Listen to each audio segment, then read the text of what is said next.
Welcome to Band For Life. We welcome you to a one-stop shop for music, bands, interviews, and band-related topics. This week on Band For Life, we've got the fantastical Amongst Thieves from York. We've got Josh, the singer / screamer, and we've got Morgan, the guitarist. Are you ready for Amongst Thieves, Pete? I'm ready. Let's bring him in.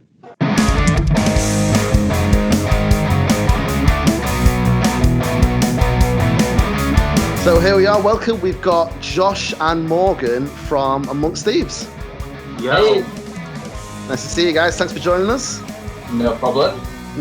I've been thinking we have so many. Like, as soon as you said that, I've immediately got 10. Yeah. So, Awesome. and the more I've thought about it, even just from then thinking, there's another 10, 15 that'll come up. Well, let's start. Let's start with those then, if you want. Any times that things have gone, we'll say haywire at gigs. Well, back to that one that Morgan just briefly mentioned. So it was the first. Was it the first night of the tour with Omar? It was that. Yeah. This is a different disaster. There's been so many. But there was the one that I'm thinking of was Temple of Boom in Leeds, and I think it was the first proper night of the tour. And Morgan came out, I fucking remember, first song, and he came out and he did the fucking rock and roll thing where you fucking chuck your leg up in the air and you fucking hit the open C, fucking give it a good shake. And I remember both of the, it was a brand new guitar as well, both the strap locks, when he fucking lifted it up and did that, fucking pinged out, and he just fucking threw his guitar. Oh no! You don't want to do that with a brand new guitar.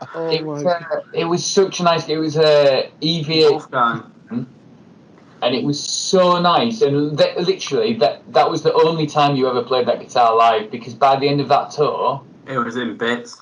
It was gone. All of the electrics fell out of the jack cable, where the jack, everything. It was horrendous. And the thing is, you buy strap locks to make the guitar stay on, especially when you move around as much as you guys do, because I've seen the spins and the jumps and the things that happen live. So yeah, and then it ping off. Yeah. Straight away. I had to play a song sat on the floor. It was great. Yeah. Oh, yeah, you did, yeah. You don't quite get to give it your full energy with that. Then. No, definitely not. But I think technical-wise, I think we've had a few technical glitches, but mainly further down the line when we started getting into backing tracks and more. Right. Where more stuff can go wrong rather than just plugging into an amp and running around like dickheads. when you bring computers into it and digital stuff, so much can go wrong. When you're saying about that, we had a time we performed. We tried one of our songs off the album on, which are production heavy. So we're oh yeah, we can do this live. We've got all the pedals. We can do this. Got to the live performance. Pedals got hit the wrong times, tune-ins were all off. We were right, we're not playing that song ever again. Oh, yeah, we talked about that the other day. It was because we used to, because these guys use digital amps to change tunings. There's a couple of songs that we have in slightly different tunings. They can literally just drop it digitally and they don't have to think about all what you on, is it Helix? No, it's old school. It's a HD 500. It's the predecessor to the Helix. But I was one of you. I don't know who it was. Didn't drop their tuning, so it was just two guitars, like a semitone out. Oh, it was just horrendous. And I remember you were playing, and it had a tapping bit in it, and you were I fucking got this. Foot on the monitor, went for it, and it sounded like fucking Flight of the Bumblebee. and it was all out of tune, and then me and you just looked at each other, and you just stopped playing and just couldn't stop fucking laughing. And then got about 30 seconds in, and we just like, never. That's it. Done. Oh man, that's amazing. Because what do you do, especially when it's something like guitars out like that? Like, are you already in the thick of it, fucking tapping? And there's just nothing you can do about it. It's not even like you can just be like, oh, I'll just play it like a bit like you. And it's a lead heavy song as well, so everything was just awful. I just wanted the world to suck me up. Just want to fall off the stage and just not come back up and just. I feel like just shrugging it off there. Like, yeah, we just want to have a fucking good time, and it's just the amount of like daft shit that happens, and you just gotta fucking laugh. You just can't take it too seriously. Yeah. Well, that's it. Right? Go on. Let's say you end up just falling to bits if you try and take it too seriously sometimes, and you can just beat yourself up about it, and you end up going home and just overthinking it all night. Then, don't you? And it's just shit. Yeah, you gotta laugh it off. You end up bickering with each other as well, because it'll always be like, oh, your fault. And we just come off, and like if we do something like when that happened, it was just like we were all that was shit. We were collectively fucking abysmal, and we are never doing that again. It wasn't like, oh, your fault. It's like, guys, can we all just agree that were horrible? Like, as soon as we got off, we just looked at each other and it's like, well, that was horrendous. I've had those gigs where you gotta feel like, oh shit. And I've done gigs where like the guitar's been out for. We actually have a song where our guitarist actually changes guitar because it's got just this one guitar for this one song because it uses some fucked up tuning that I don't even know what the tune is. I genuinely don't know. I play it in drop C, like it's fine, but he does these chords that only work in this tuning. And like if just one string's out, we don't even play the song anymore. We don't even take the risk because if just one string's out on this weird tuning, the whole song sounds like a hot pile of steaming turd. It's like, and it's a shame because it's a cool song, but it's like when you play. See, the thing you were saying about like, shrugging it off is definitely the thing to do because it's so much less noticeable and more like good vibe to just be like, oh, never mind, let's just get on with it and still have a laugh, rather than like seeing. And you see this sometimes in younger bands where sometimes they put the pressure on themselves and stuff, and when they mess up, they like freeze out, and it's more noticeable. Like when somebody stops, is like, and somebody just like. It's when they're like all looking at like a certain person. It's like everyone's kind of looking for who the problem is. Yeah. See that? It's the fucking look where someone will do something, someone will hit like a bum note, and then everyone will be like, fucking hell, chill out. Yeah. Every band, I think every band has done that. And also the thing where you turn around to the drummer, every band must go through that moment where everyone just at one stage goes. That's like part of the stage moves now. Yeah. That's the bass player in my band. Really? Everyone stares at the bass player. It's always the bass player's fault. Blame the bass player. Yeah, I mean we have had like a few arguments where we've all kind of, because like sometimes I say like you can't really point the blame, but like when you're on tour and stuff and something goes wrong, you kind of like sometimes you need to address it and be like, right, this is what you did wrong. We need to make sure that we get that bit right, and then it's so I hate it, but you got to do it, and then you end up with the finger pointing. And I do get it from drummers because the amount of time that Andy, our old drummer, he used to always be, can't fucking hear shit. Like every day, like can't hear shit. I can't hear shit. And like, because we were on digital stuff as well, that makes it even harder. Yeah, you've literally got no say over how loud you are. Yeah, so it was just, that was just awkward sometimes, but you just get on with it, don't you? Yeah. I remember the backing tracks. I remember you had backing tracks and stuff. It's way more. What's the word now? Like it's way more normal nowadays than ever before. Way more. like 15 years ago when I started a band, I don't remember any bands really like having backing tracks, and now loads of bands have. Like when we I first think it's. Go on, sorry. I was going to say, like, when we first started off, it was just a case of, like, we might use, like, a kick trigger just to thicken up the kick patterns. But now it's like, right, we'll put a guitar on the backing, we'll put synths in. I don't know, put Josh on it for a bit. Yeah. Like, I think because me and Morgan have been in bands before. So we've been in bands since we were, like, 18. So we've been in bands for like over 10 years. More than that, I think. Yeah, we've been. So did you guys meet in college, or? Yeah. Oh, nice.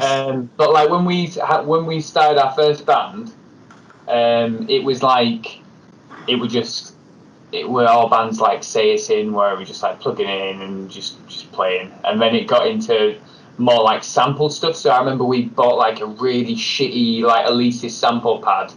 And when we would try and like trigger all these like interludes and stuff off it, but you'd hit like one thing wrong, or like I remember it was so shit that if you hit like the floor tom too hard, it would trigger the interlude like while you were playing. So it would just be we'd be playing, and then there'd be like a breakdown, and in between it there'd be like some like completely out of key interlude like in all the gaps.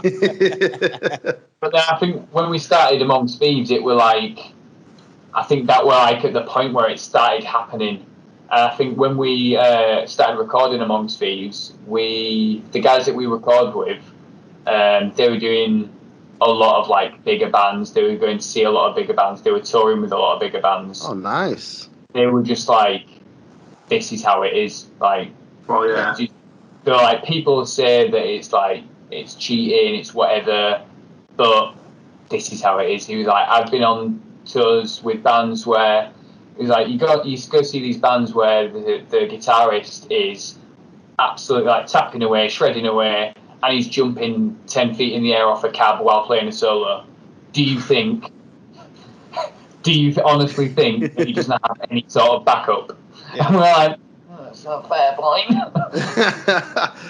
It's definitely true. We've just started moving into it now. We were like, years ago, we're like, oh, we'll never need them. And then, in fact, it actually kind of came about after watching, it may have been you guys. We saw like a couple of, it was you guys, and also we played this Battles of the Bands called Metal to the Masses. There's a couple of bands no backing tracks. And we're like, fuck, the sound's so full. Because they've got the extra, like, even like we're adding like bass drops to ours and stuff to certain points, just to thicken up certain points. And yeah, like we're moving into it now. Who did you record with then? Because your recordings are actually really class as well. It sounds like they're done in a studio that would be done by bigger bands and stuff like that. You were saying. Yeah, I've done it with a few because the most recent stuff we've kind of done like a more DIY approach. Yeah, it was all mixed with Joe and Sam Graves, Inner Sound Audio, who used to be in With One Last Breath. Okay. And they produced The Black by Asking Alexandria. Shit. Yeah. So we kind of fell in. So they're from like our town. They're from York. Mm-hmm. So we've known them since we were like 15, 16. And our old band we were the first band that they ever recorded, and that was like. So Joe had like a part-time job in a little recording studio, and we did the drums there because he didn't have anywhere to do drums. And then he shammed it off, and then we did the rest of it in his garage and paid him cash in hand. Nice. And then, and then ever since then we've kind of gone back. I think probably the last 2 years when we kind of switched after the album and we started doing singles, we started recording everything ourselves and then just sending it to them to kind of put together. And then the last single that we did last year, I just ended up fucking doing it at home. Just because I was bored. Yeah, I think it's more accessible now, isn't it, to do it yourself? Oh mate, yeah, so much. And like we were saying in an earlier video, I think, like the difference between a top end audio interface now and something that you can get on a pretty decent budget, like the Focusrite stuff, it's still fairly big, but you can get usable, decent audio out of it, and you can totally release a single that stands up against everything else. But it's the thing, like, every time that we've been in a big studio, like, when we did our album, like, we'd go into the studio in the day, we'd do all the guitars, like, but all of their stuff, it was, I won't say it was like a home studio, it was a proper studio, but all of basically, essentially, the way that they learned how to do recording was when Asking Alexandria was a thing, Joey Sturgis was producing everything, and it was all very much digital amps, everything's super polished, and it was all kind of in your computer rather than onboard compressors and stuff like that. Yeah. So there would be days when we couldn't go to the studio for whatever reason, there'd be another band in there, and we would just do it in Joe's room, and it would sound exactly the same. Oh yeah. It's mad. I think if you know what you're doing and you get like some half decent plugins and stuff, like you're flying. The production side of it, with the like Logic and Pro Tools, whatever it is that people decide to use, it is insane now with the plugins. Like, and even to the point where drum VSTs and drum emulators are pretty fucking good. If you get the velocities right to make it sound human, then it's difficult to tell, Honestly, mate, in the last year, since we went into lockdown, I have spent pretty much every ounce of spare money just on fucking stupid software. Like Instagram's advertising, it's like best sounding drums in the world. I'm like, I need that. Obviously, we need to buy that. I've only got 35 digital drum kits now on my computer, but 35. I need this one.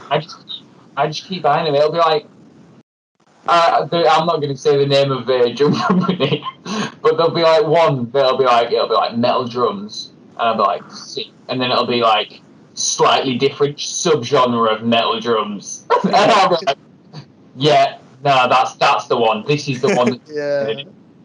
It's where you can lose an hour or so just sat there going through snare sounds, going, and it gets to the point where you're just like, I don't even know what the fuck I'm doing now.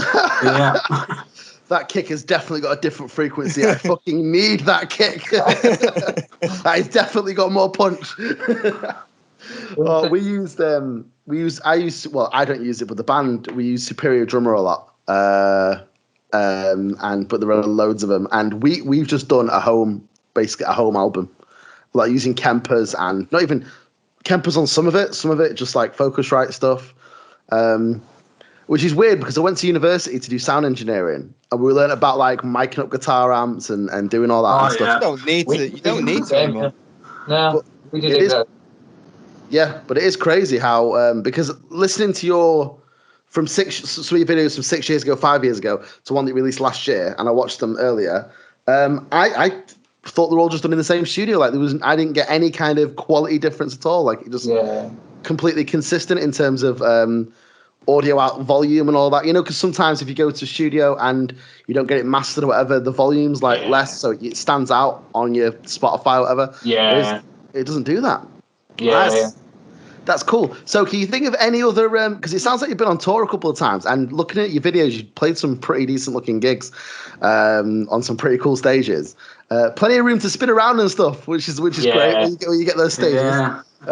Which I love. I fucking love a show on stage, And this is one of the things I remember about you guys is it was a spectacle. It wasn't just you playing the songs. It was like an actual. I think that's like always been our thing. So I always used to say that even if like someone absolutely hated us, they came to see us and they absolutely hated us, that they would remember us.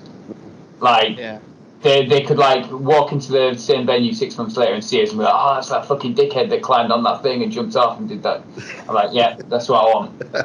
But other stories, with the Wetherspoons story. Oh, this is the best. This is like my fucking favourite fucking thing ever. This is the same fucking tour as well. So everything happened this tour. Yeah, it was fucking hilarious. So we it was in Southampton. And it was all self-booked this tour, so it was like between like different people in different bands. We managed to put it together. There was one day that we're missing until we were on the tour, and got a message off Jack from the other band, and he was like, I've got a mate, he's going to sort us out. He's got us this gig at his work. And I'm like, sick.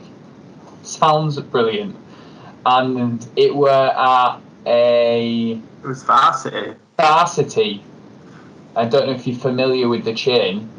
Yeah, I've heard of it. I've definitely heard of it. It's Wetherspoons, but shitter. I've heard of it. It's fucking atrocious. So we got there, and I was super fucking bummed out. Like, when we got there, I was like, this is going to be horrendous. So we went in, there were like families having a dinner. I've done a couple like that. Yeah, it were fucking Wetherspoons. And then full they had English breakfast. Yeah, and it were like October, and they had like a little raised area with like a Mackie thump little tiny PA system. Oh. And they were like, right, this is where you're gonna play. And it was start of October. Shit you not, on the stage they had a massive Christmas tree and a sign for booking your Christmas party on the stage. And this is the bit that makes it so memorable. So like, I were already pissed off, and you guys were just dicking about. You thought it was fucking hilarious. And there was this gentleman who was probably in his 70s. He looked like he'd been doing hard day's graft. He was having his chippy tea. We were sound checking, and he took his napkins and he rolled them up and stuck them in his ears. Brilliant. I just remember Morgan and Ricky finding it fucking hilarious, and like just standing around him taking photos, like with these fucking napkins out of his ears. It's like, what are you doing? There was that guy just sat there just chilling, eating his like little Sunday roast whilst we were playing. We were like, put your fork down. Oh yeah, right. So this is where it gets like weird. So when you were saying we like a show, so I was pissed off all the way through, and Jack from the band that we're on tour with, he was just like, mate, you just do what you do, and it is what it is. Just like, you just gotta fucking have a good time. And I went, you know what? You're right, Jack. Let's fucking do this. I went back in, and I went, what the fuck is up? We are Amongst Thieves from San Diego, California. And then, like, we fucking turned everything up, and I just started fucking climbing on the, you know, like the booths that go like around the Wetherspoons. Yeah, I just started climbing over while people were trying to have the fucking dinner. Fucking like waving out the windows, people were coming by, and I was like, sir, please put down the knife and fork. Like, it was, and I think I got like a good fucking 25 minutes, and it was fucking mint. But they were like, because we were just being dickheads, there were like people like looking through the window and then paying to come in. Because when we started, there were probably like 15 people there, and there were probably like 40 there by the end. Just because people were like, what the fuck is going on in there? Fucking mint. That is one way to do it. Yeah, I think it was like the worst and best gig. Like, it were weird. It were like technically terrible, but also probably the most fun, because it's when I just realised, like, it doesn't fucking matter, does it? Like, it's just fucking go. Yeah, I've got to have fun with this one. Yeah. That's awesome. I fucking love that.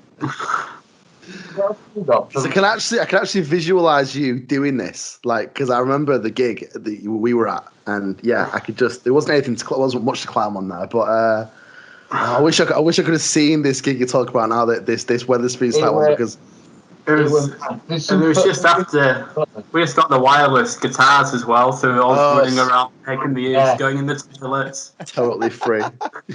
We're from California. You used to do that all the time. You and Ricky, as soon as we got those wireless systems, it would be like they would just fucking disappear. It would be like upstairs, and like I never use a wireless mic because I am the dickhead that likes to swing it around. Yeah, I've seen that. But, like, it is. I think it's a 40-meter cable, and I will literally just walk. If I have to go up 2 flights of stairs to get to the smoking area, I'll just fucking go like as far as I can, and just try and drag people in. It's fun. I do miss it. I just want to. We always prefer playing a small venue that's crammed than a massive venue that's kind of. A massive venue with 20 people in it. It's the most soul-destroying gig. Oh yeah. It's I so love, like, shit. I love like a shit venue. Like I love turning up at a venue and just being like, this is shit, and I love it. Like there's that one in Bristol. But I mean, I say venues; these are pubs. Like let's just get Yeah. fucking pubs. There's that one in Bristol where it were like stepping back into time like 40 years, and there were in front of the stage there was a wing-back chair for some reason. Whoa. I had a little sit on that for a bit. That were good. That were nice. It was the one in Leeds I used to like. It was in the upstairs. It was an upstairs bar. Oh fuck yeah. Wait a minute, Elite, did you say? Oh, Packhorse. Packhorse. Yeah. That's what it was. I may have It was was missed like a student pub with like a function room upstairs, and Those are the best. yeah, but they had like a mint PA system, and then like shit disco lights. It's Yeah. like tons of money on monitors and speakers, then it's like a little disco. Yeah. We blew the lot on sound, not lights.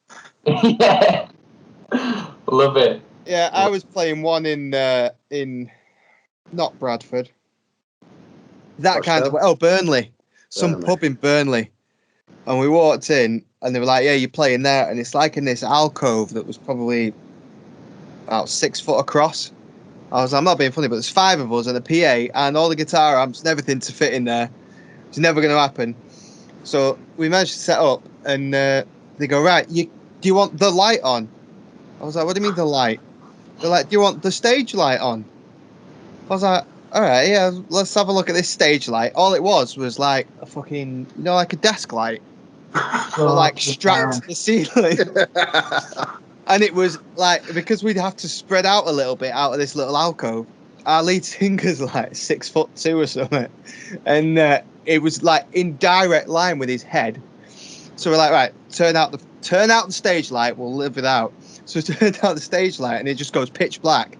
And because we were sticking out of this little alcove, the monitor's sticking out a little bit. And this fucking pissed up bin falls over the monitor into me, who falls into the drum kit, who then knocks over one of the guitar amps. Fucking mint. We did the whole gig in almost pitch black. It was just ridiculous. But I love that. I'd go back and play there tomorrow. What's the one near you guys? Bolton, Alma Inn. Oh, I've heard about that one.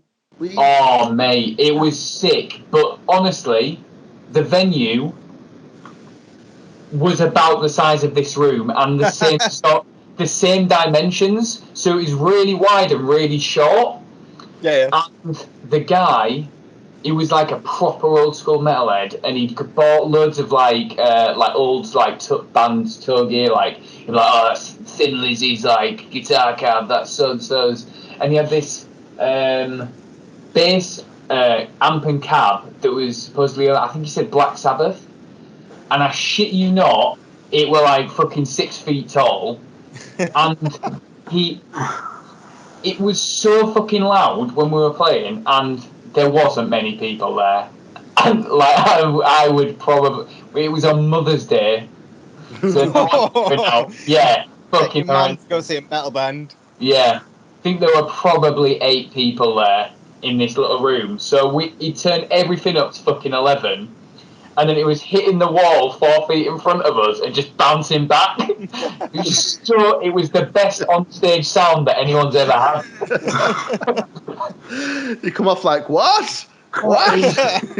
We were like, if you can't hear yourself, Thurbs, then your hearing's gone. It fucking is now. We had a similar experience to that with the Salty Dog in, I think it's Northwich. Don't know if you ever played there. It's a cracking little venue. Yeah. But the sound engineer in there at the time, he liked it loud. Fucking hell, it was loud. Yeah. I mean, we'll all regret that in a few years. Oh yeah. Yeah, I've already got tinnitus. I'm already fucked. I'm just wandering down that road, waiting to lose my hearing altogether. Wide the way, man. The way. I moved on to plugs because I was we practiced at Pirate Studios, and Yeah, like I could, like I never had them for years and years. I was like, oh, I don't need them. And literally, like my ears started to actually hurt. Like after practice, they used to actually like burn. I was like, fuck, I had to get plugged. But I don't wear them live. I like to hear. I don't want to wear plugs. I don't know. I don't like wearing plugs on stage. I like to kind of get the feel of the whole gig. Yeah, I get you. But in practice, I keep them in. Yeah, I went in ears for a bit, and it was great until I took one out and it didn't get louder. I just had my in ears at the same volume as the gig. I was like, well, this is pointless. Yeah, like well, I used to, like probably over the last few years, I've started using like earplugs and stuff like that. I tried in ears, didn't get on with them, and then I just started using earplugs. But like our photographer Tash, she used to get so fucking pissed off with me because I used to buy these like massive bags of disposable ones because I would start a song, both in, 10 seconds in, nah, that's done. Get rid of that one, and then. I would put them down, I'd put them on top of an amp, and they'd disappear. And I'd be like, Tash, I had fucking more earplugs. I'd go through like fucking 30, like over a couple of nights. Just for put that there, fucking come back after this song. Nah, fucking gone. Gone again.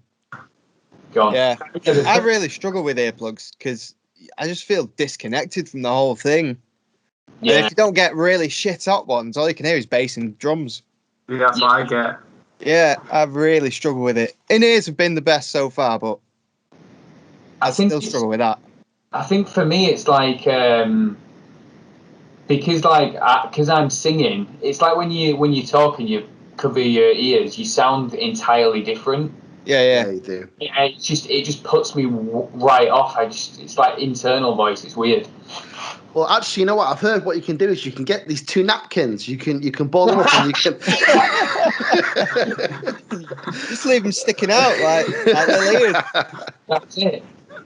I won't use them. Sorted. Yeah. All right. What about some of your favourite times? Because you've been going for how long has this particular band been going for? Like, it's at least 6 I read years. on Facebook, I think. So what's Is 8? it? 7, 8 years now? No. Is it? That's what I read on Facebook. What? How long we been together? It's fucking 8 years, Morgan. Anniversary tours coming up. That's dedication, that. Best times. Best times. Yeah, best gigs. Best gigs or best times, because stuff happens at gigs that isn't necessarily on stage, you know. I'll go that time when a dog pissed on Ricky's amp. What? Great moment. We were shooting a music video and we were outdoors and there was just a dog there was no owner in sight. Just dog walked into this abandoned warehouse. We were like, what the fuck is this dog doing here? And the videographer managed to get it on video. The dog just cocked his leg and pissed all over his amp and then walked off. Nice. That was good. Slamdunk was definitely a highlight of. That were peak, and that were like in our first year. We peaked very early. It's all downhill from there. What year did you play Slamdunk? I go to Slamdunk. I try and go every single year. I love Slamdunk Fest. Leeds, right? The one. 14. 14, bloody hell. We opened the stage. It was the year that All American Rejects played. It was Glamour Kills clothing, or Cupcake Cutie stage, something like that. Chiodos headlined our stage. Yeah, because I remember we got there and the lead singer of Chiodos was just finishing up sound check, and I was like, "Oh my god, it's him!"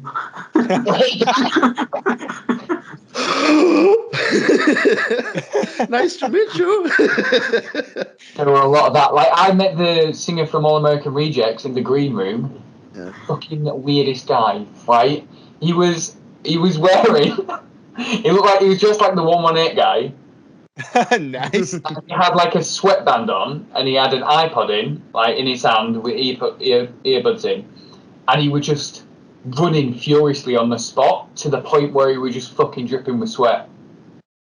That sounds normal. This was at probably like 2:00 in the afternoon, and they were playing at probably like 8:30. Yeah, that sounds normal. I don't know whether he had maybe some issues at the time. But Maybe you had some energy that needs to get rid of. but yeah, that was weird. That was like my first experience in like a proper green room, and I'm like, this is fucking weird. How did you get the Slamdunk gig? Did you manage to get in there through a label or through competition, or did you just ask? Was it back when Slamdunk had just started? Although I'd say just started. If All American Rejects played, then it's always been. It was big. Yeah, it was big at that point. It was a competition, so it was like because I know they run. Yeah, I can't remember what it was. It's just like a voting system, wasn't it? Yeah. It's like it was a voting thing. Yeah. You may have been there the year I went. I don't know for sure. First year I went was either 2015 or 2014. It was one of them years. It was in the old. So it was in the university at the time. Yeah. Because I know now it's way bigger. They've got they take up roads and stuff. Yeah. I fucking love Slamdunk. I missed. Well, it got moved anyway. It's September this year, I think, or October now. But I remember watching a band that had won a competition on the stage in the first room or whatever that I came across. That was on at like 1 o'clock or something, or 2 o'clock. There is a chance that I may have seen you guys even before we met, which was crazy. And I watched them for a bit, and then there was a band on at 2 o'clock I wanted to see, and then there was a bar downstairs, and they had like acoustic acts on, and they had like there was like secret shows. Yeah, they had relatively near where we were. There was like an acoustic stage, and I think they had merch in there as well. It was I remember that. Yeah.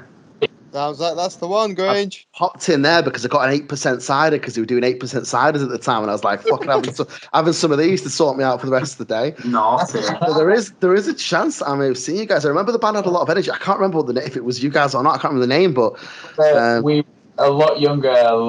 We were so skinny. Yeah. Like we were skinny. Could have been now. We were translucent. We were that skinny.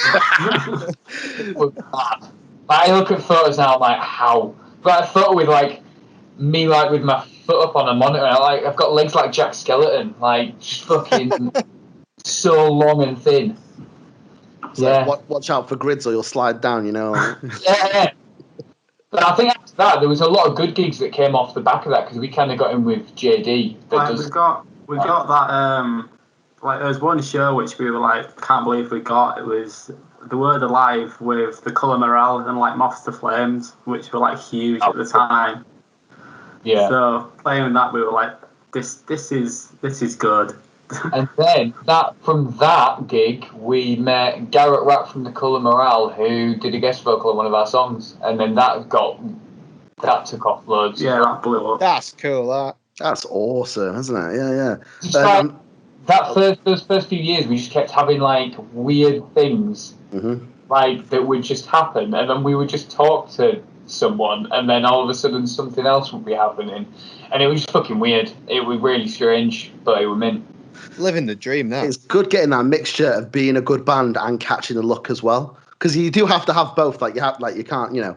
It's great knowing people, but if you're shit, it's still not going to work. But having the kind of both there, like being like, you know, walking the walk, and also catching these breaks and stuff is. Yeah, I think one of the reasons why we kind of got lucky a lot was because, as much as we were taking it seriously at the time, like trying to like do it properly full time, we were still really focused on having a good time. So we would go out and talk to everyone. We would hang out with everyone. Like we would never, like even now, like we would never dream of like shunning someone off. Like if like we will literally talk to anyone for however long you want.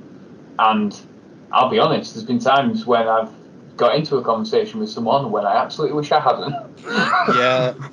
Because like I remember there was a guy in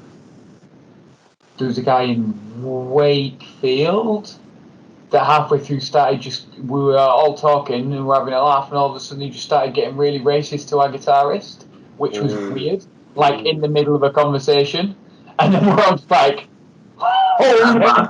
It was like one of those, you know, when people try and be funny and like try and we're on this, yeah, and it's just all of a sudden turns and we're just like absolutely fucking not in it. Oh no. But yeah, and just people that I remember there was that guy in London that kept shouting Ollie Sykes at me Oh yeah, I repeatedly remember that. forever while I was trying to play. Yeah. That's not a bad compliment. Well, I think it was just because they were all from London, and then I went, all right, we're Amongst Thieves from Yorkshire. Yeah. Oh, it's right. But yeah, it was one of them where you go, good one, and then like 45 minutes later, oh, he's sucks. You're like, yeah, we got it, we got it. Mate. Yeah, it went funny the first time, mate. Play Chelsea Smile. Oh, it's when I had the short black hair and the big black beard. I used to always go, do a day to remember. Yeah. Amazing. Awesome. It sounds like you've had some really good gigs over the years and stuff, and some really interesting times. In fact, that's how we actually met, like just chatting outside. Yeah. It is nice when, especially because you're from York. This is one of the things that we've spoken about on the channel before, actually. When we get it that some bands, like, sometimes you've got to go. Like, if you turn up at a gig and you're up early or whatever, or somebody's driver wants to go, you can't stay. But we always try to stay as long as possible to support the other bands and to chat with them and to watch them as much as we can. And the fact that you're even from York, so when you're in Manchester, that's a good, hour and a half, 2 hours? Oh, yeah, 2 hours, yeah. Yeah. And you still stuck around after, because I was chatting to you till God knows what time outside. Yeah. And then I remember going in and watching the last band on and stuff. And yeah, it was, we try and do the same. Like I think it does help you get more like fans and stuff. It's the other side of gigging, isn't it? The networking side of it. Like, it's where you build up your network of people that you can call on if you do need any help, or if you do want to help each other out with gigs or whatever. Yeah. So it's like a massive side to it. Yeah, I mean, it's one of those, like, especially like on tour and stuff, when like sometimes it sucks. Like if you're in London one night and then you've got to be, there was, I can't remember where it was. I think it was like Milton Keynes to Glasgow. We had to do, and like there'll be times when you got to do drives like that, and all you want to do is just play and just go to sleep. Yeah. But like I've never. Whenever we've like stayed, so in fact, I don't think we've ever really left. I think there's maybe been once, twice because Morgan used to work at he has to get up for work at like 4 o'clock in the morning. So like there was a few times during the week, but like I don't think there's ever been a time where we've stayed to the end and then regretted it and gone, oh, we should have fucking done that. We've always like had a good time and like had some beers and Yeah, awesome. So we are working on an EP, which is it's very close to done. I think in the next few weeks it'll be done, recorded, going to mix. And we are hoping to get that out in time for summer, for some big old summer bangers. Nice. The other thing that we can plug, if you want to hear some of those songs, we're doing live streams, aren't we, Margot? We are. On our Instagram and or YouTube accounts. If you go to our Instagram, you can find all the details. We're basically sharing what we've been doing. We've been listening to other people's songs, like rating what's come out during the week. Like we went through the Architects album, stuff like that. Been going through a lot of these ridiculous stories. And there's a lot more. So yeah. Check. The next one we're going to do is on the 12th, and then they're every 2 weeks. Awesome. So, yeah. I'll check them out as well. And I'll have a gander, because I really do genuinely really like the music and stuff. It's right on my street, the kind of stuff you do. Cheers, man. So that was Josh and Morgan from... This is like my best radio voice. Hello, welcome to Radio Band for Life. Welcome. That was back. Amongst Thieves. We had Josh and Morgan. We did, and they were splendid, weren't they? And now over to our weather girl.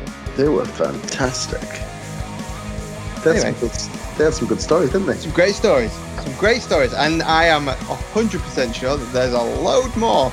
Yeah, it sounds like it. Like, if I would recommend the YouTube if you've not heard of them before. Like, go on the Facebook or the Instagram, definitely. But like, check out to the see, YouTube. to see like what they're like live in the videos. Check out the YouTube because then you'll see the energy that they bring. Yeah, It definitely. really is. They've got some really good tunes on there. Yeah, Yeah. that was awesome. I believe that's all we have time for this week. That's all we got time for this week. That's Thank all, you for tuning in. Like and subscribe. We'll see you next time. We'll see you next time. Goodbye. Bye-bye.